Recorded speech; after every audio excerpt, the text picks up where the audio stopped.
देश फिलहाल बड़े दुर्लभ मोड़ से गुजर रहा है और ये घड़ी जो है वो सैकड़ों सालों या दशकों में आने वाली एक घड़ी में से है।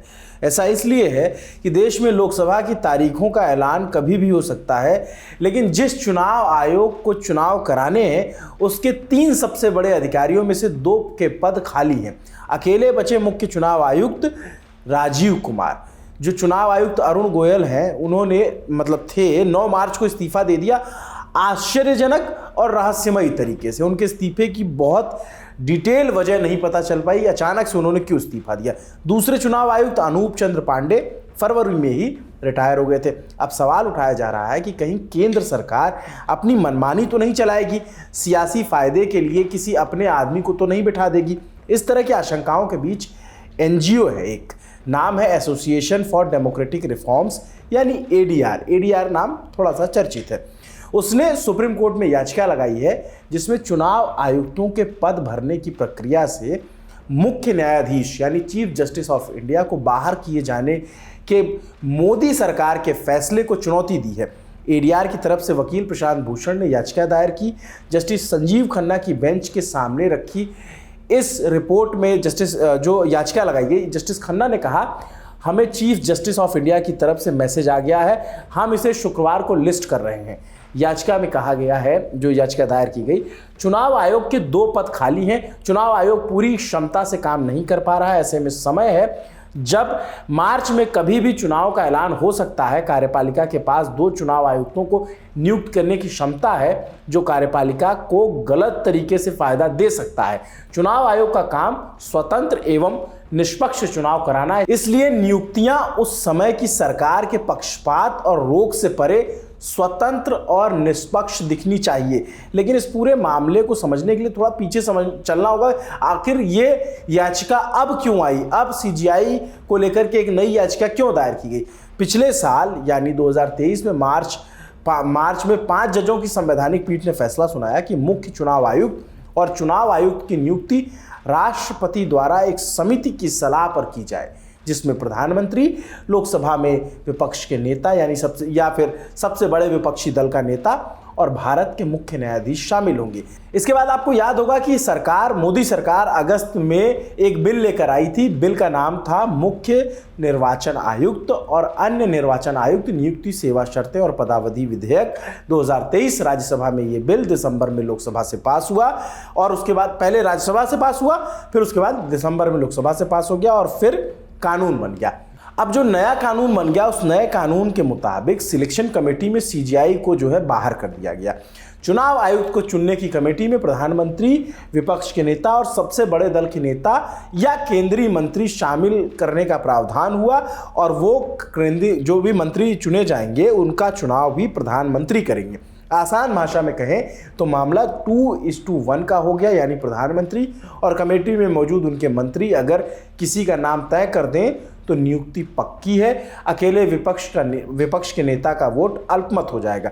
पहले यह प्रावधान था कि प्रधानमंत्री, नेता विपक्ष के अलावा चीफ जस्टिस ऑफ इंडिया नियुक्ति में शामिल रहेंगे। ऐसा 5 जजों की संवैधानिक पीठ ने फैसला दिया था, लेकिन अब ऐसा नहीं है। तो इसके बाद याचिका दाखिल करने की जरूरत क्यों पड़ी, ये हमने एडीआर से जुड़े लोगों से जाना। सुनिए।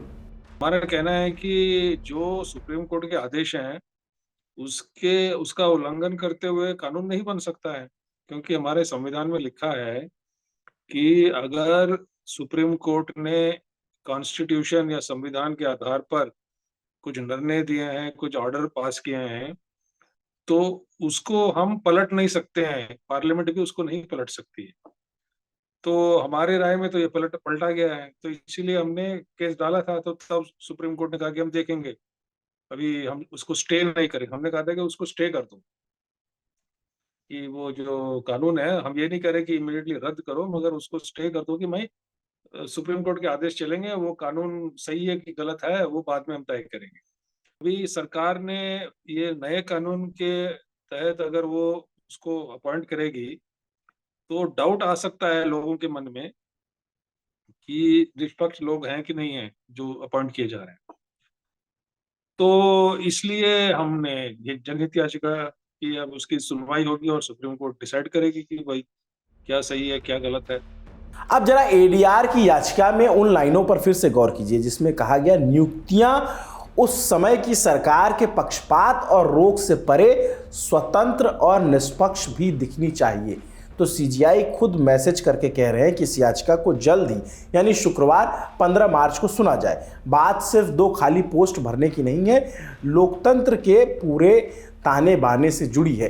खैर, बाकी देशों में क्या है और बाकी जगहों पे किस तरीके की प्रक्रिया का पालन होता है चुनाव आयुक्तों की नियुक्ति में, ये भी हमने एक्सपर्ट से जाना। दुनिया में बहुत सारे देश हैं, हर एक जगह पे कुछ इलेक्शन कमीशन टाइप के लोग होते हैं, तो वहाँ पे कैसे उनको अपॉइंट किया जाता है उसका भी हमने स्टडी किया। कई जगहों पे 12 लोग होते हैं, कोई लोग कहते हैं कि भाई पॉलिटिक्स से कोई होना ही नहीं चाहिए, पब्लिक में से जो ज़्यादा माने जाने और ईमानदार या कुछ मतलब रिस्पेक्टेड लोग हैं उनकी होनी चाहिए कमिटी। ऐसे कई सजेशन हमने दिए, उनमें से एक सुप्रीम कोर्ट ने स्वीकार किया, जो अभी उन्होंने किया।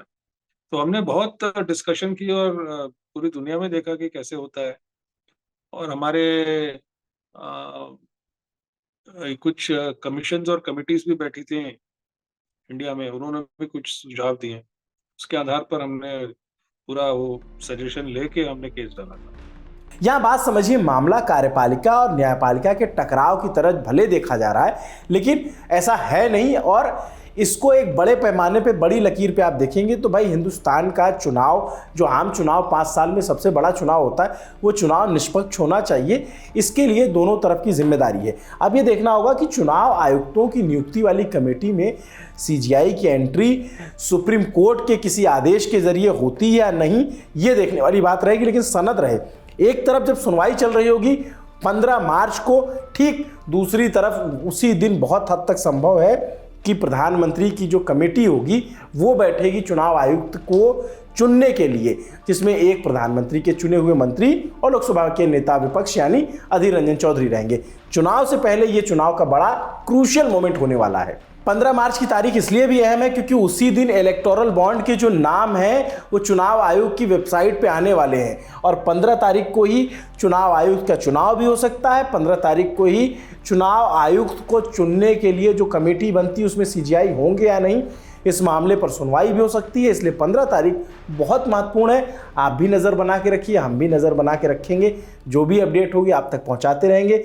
नमस्ते, मेरा नाम अभिनव पांडे है। आपके लिए खबर हमारे साथी गौरव ताम्रकार ने लिखी थी। देखते रहिए दी ललन टॉप। शुक्रिया।